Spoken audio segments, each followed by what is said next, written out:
What's up, family? This is your brother Speech. It is a beautiful day, and I really want to thank y'all for peeping out the Nigga Factory. It is growing in unprecedented numbers. I'm very, very grateful for that. It's literally thousands of people are watching it an hour, and thousands of people are subscribing. So thank you so much. That's mad appreciated. I definitely am going to be giving a lot more content, God willing. There's so much more that I want to share with you guys. And I want to say that my hopes in sharing this is not to get likes and views. Of course, I want to get likes and views and subscribers and stuff like that. But that's not the reason I'm sharing this. The reason I share it is to strive to enlighten us so that we can rise. And I want black people to rise. I've seen us and I love us, but I've seen us in so many desperate and real situations throughout my entire life. And so a lot of this material that I'll be feeding to the world is to help us to rise up. Now, I say that, and in truth, there's numerous other things that I want to accomplish at the same time. My hope is that these things can go viral, because I know that white people, people of other nationalities, my phone is always giving me notifications, so I'm just moving stuff out the way. People of other nationalities, they need to learn as well. A lot of the ignorance, and what I mean by ignorance this time is not as a diss, it's more so the true ignorance, like the lack of understanding is crippling so many possible and potential opportunities to rise. So I want people to become more educated. And so a lot of these series, whether it's the Nigga Factory or whether it's things that's about to drop in a moment, they're all to help us to be able to have a more productive dialogue, and a dialogue that comes from a space of moving forward. So I've gotten literally thousands of comments and responses about the material, and I thank you guys for even the negative responses. I thank you, because it's good that you're engaged. So I wanted to say I wanted to respond to a few things that I've heard. One is, I do know that I made a bad mistake on the Biggie joint. I don't even know how that happened. I actually know that it comes from the second album, but for some reason it just came out the opposite way and it just stuck, and I just was worried about so many other things. So anyway, I'm going to be re-editing the Biggie. For those that don't know, so on episode 2, I talked about the song 10 Crack Commandments, which is, in its own way, it's a dope song. But I talked about that track I said maybe that's where the glorification of the drug dealer sort of sealed the deal. But I didn't say it definitely is. And of course, I would never know. That's an objective thing, something that you just see yourself, and it's my opinion. But anyway, long story short, it didn't come out in 90. I think I said it came out in 2000. I don't know. I forget the dates now. But anyway, long story short, I do know it came out on the next record, and I think it was 97. I think it was 97 where it came out. So my fault on that. I'm definitely going to be re-editing that. I did see the spelling error, white supremacists. I didn't see it at first. So, there's things that y'all catch. I appreciate the love, you know what I'm saying? Like, let me know. There's been a lot of comments from white supremacists and racist, evil people that's just like commenting, saying that, black people are ignorant and stupid, and, we wouldn't be where we are, that white people brought us to a good place, and that we're incapable of doing good things, and Africa has done nothing good for the earth, and all of these absolutely asinine comments. And I know they're just trolls, so I don't answer those people. I never respond to them because they don't deserve a response. I know I sound like Michelle Obama right now. They go low. But the truth is, it's just a waste of my time. And they're ignorant in the bad way. Like, not only do they not know, but they don't want to know anything. So I don't even engage in conversations. And I'm proud of everybody that's been watching the piece, Nigga Factory, because most of y'all have not responded to any of these cats. You know clearly that they're trolls. They're basically planted there or come there just to stir up stuff. They have no interest in seeing a better relation between black people and the rest of the world, and they have no intentions on doing anything positive. So, speaking of which, the whole white supremacist agenda is very real. It's real behind the scenes. It's very real and bubbling up in ways that we see clearly. New Zealand just had a mass murder. I'm sure most of you know about it. And it was by a white man who claims to be straightforward, a white supremacist, white nationalist, and incorrectly feels that immigrants and Muslims and blacks and Jews and so on and so forth are taking over the white man's, places and stuff like this. This is really crazy. And that sentiment, even though he was willing to kill behind it, that sentiment is quite common in a lot of places. And so this Nigga Factory series is actually very timely. But it would have been timely 10 years ago, and it will be timely possibly in the years to come. We'll see how things go. But nonetheless, so I just wanted to say, I ignore these types of crazy trolls that go on to the comments. But some other people were talking about the black and brown thing, and apparently that has become a very big movement within the last, I don't know, 2 years or so. I'm hearing a lot more black people talk about, why do you always say black and brown? And I don't always say black and brown. I clearly understand that black people have a very different history, a very different oppression and trajectory that we must take in order to recognize our freedom. Now, that doesn't mean that there's never an instance where we should use the term black and brown. There are some commonalities, and that doesn't mean that I'm mistaking that all of us are the same and that they always support our movements and our freedom cause and mission. I don't believe that. But there is times when the phrase black and brown is necessary. With white supremacy, as you could see with what happened in Puerto Rico, as you could see what happened in New Orleans with Hurricane Katrina, as you could see what happens with the Muslims in New Zealand, and so many other instances across the world, there is a white and everyone else problem with those that have a white supremacist viewpoint. So there is times when black and brown people, meaning brown of all types of brown, whether it be Latino or whether it be Asian even, or, what have you, Mexican, so on and so forth, throughout the world, there is times when, and issues that really do involve all of us. So in Nigga Factory 1 and 2, the only times I mention black and brown that I can recall is when I'm talking about the birth of hip hop.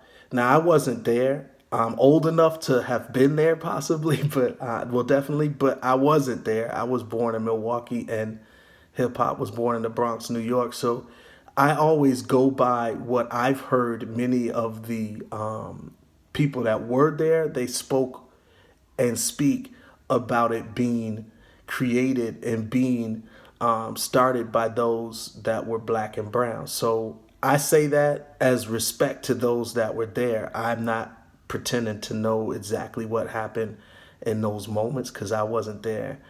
But as a lover of the music, I do tend to humble my view to the views of those that were there. And I've talked to a number of people that were there, and I've also performed with numerous people that were there. I'm friends with people that were there, and I also watched tons of documentaries because I'm a huge fan of the art form. So for me, I just go by that. So if people are now offended by that, I think you just got to go back to some of the origins of the music.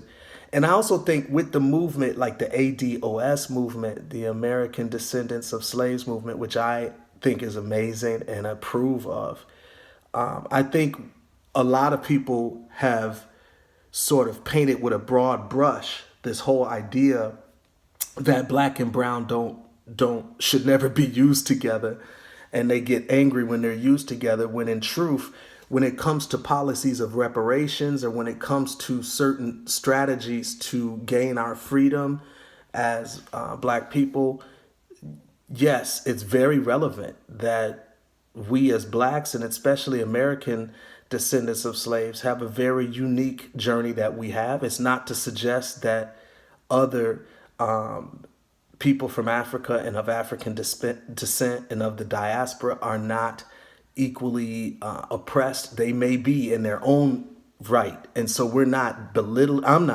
willing to belittle that experience.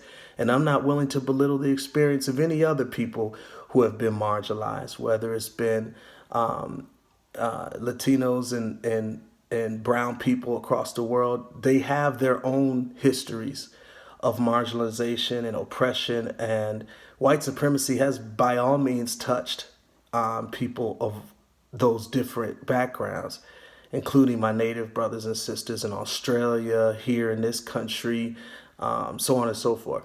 So I guess my point is that I didn't use the word loosely as some might think that I did. I wanted to use the words that I felt was relevant in the moment.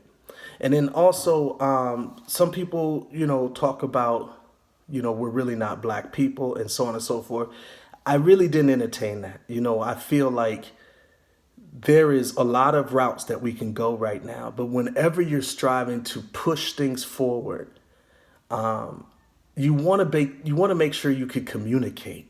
And if we can't agree, if we can't even agree that we can call ourselves black or African American, for instance, I'm familiar with the Dane Calloway and the things that he's mentioned about, we're not from Africa, we're from here, and all. I get that there's a lot of different, I won't even say tangents, but ways to think about how our movements have happened. And I get all of that, and I'm not even necessarily going to speak about whether I'm for it or against it right now. I just have to say that this is a numbers game, in the sense that we need as much unity as we could possibly grasp. And we need people to be able to communicate with one another. And I think black is a great way to describe who we are.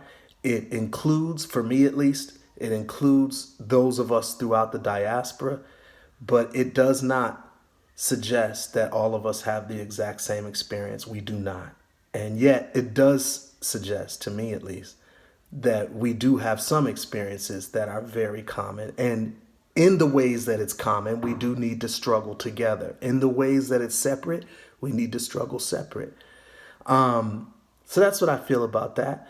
So anyway, I'm sure there's a few other issues that people have brought up. And when is part 3 coming? People ask me, which is a blessing. I'm glad that it's entertaining you and inspiring you and moving you to a point where you want to see all the episodes. So part 3 is coming soon, but don't expect it to come too soon. I say that to say it'll probably be some months, because it takes me some time to put all of the information together, and it takes money. That I don't make any money from this. I don't charge any money for this.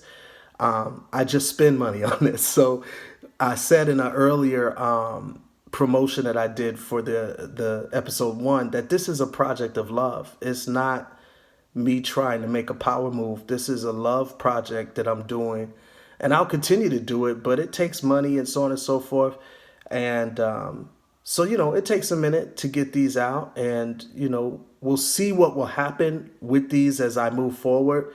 It could make money for me in the future. I don't know, but that's not why I did it, and that's not the purpose of these episodes.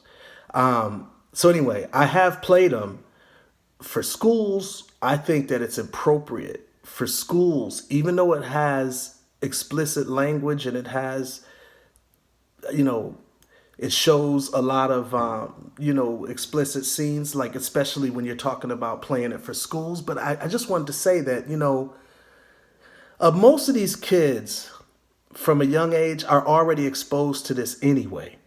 And I would hope that parents can have discussions if you're concerned about your kids, seeing this, that you can have discussions that are valuable. Because if you don't, and I teach my own kids this, they're now grown, but I teach them this when they were young, that you can act like they're not exposed to these things, but the truth is they are. And if they're not yet, they will be soon. And so it's good for you, in my opinion, to jump on it now and start having constructive and productive conversations with your beautiful children.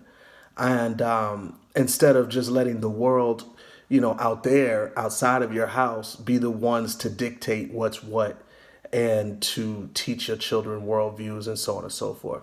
So, I did want to address the fact that I think y'all should be, those of you that have access to schools and can get it played in schools, universities, do that. I think that this is a very powerful piece. I've done it in universities and people were talking, like the conversation afterwards was so meaty, it was so sincere that it lasted for about an hour. And young people to older were really engulfed in the conversation.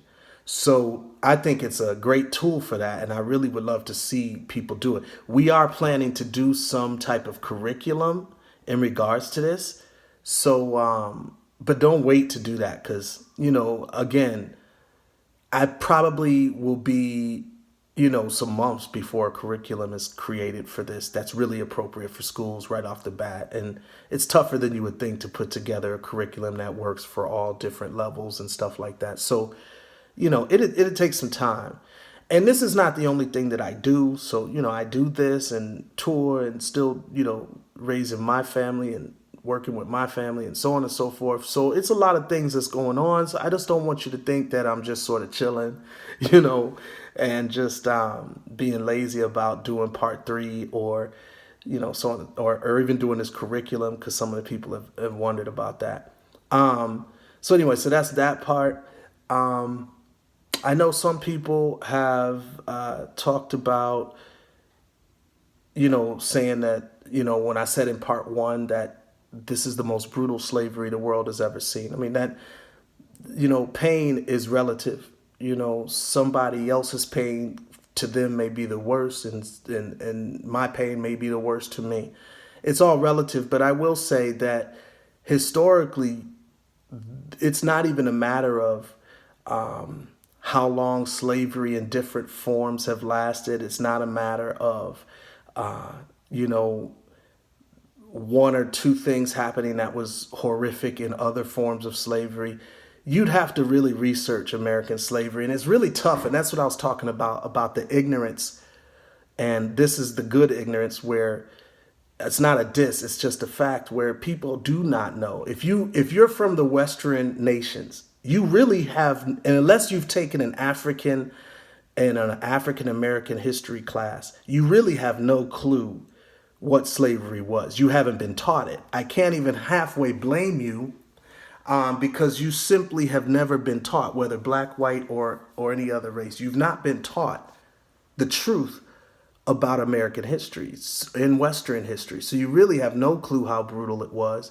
And you also would be wrongly assuming that all slavery is the same. So just because slavery has never ended doesn't mean a particular type of slavery didn't end. Slavery continues with the prison system today and in other forms of sex slaves and child slavery. I understand that, but not all slavery is the exact same, historically and present day. So there is different forms of slavery, and in my opinion and my studies, the triangular slave trade was by far the most brutal slavery the world has ever seen. And when I say brutal, I'm not just talking about physically brutal, although I would argue that that's the most brutal ever as well. But I'm talking about the the systems that were put in place based on this slavery. Unprecedented. I've never seen it in the history of man, and I personally don't think it has happened prior to that particular slavery. So that's a whole nother issue. I plan to actually do some specials on that in the coming months and years. So be looking out for that. Anyway, I appreciate y'all's support. Please spread the videos to others. A lot of people were like, "Hey, what's the solution?"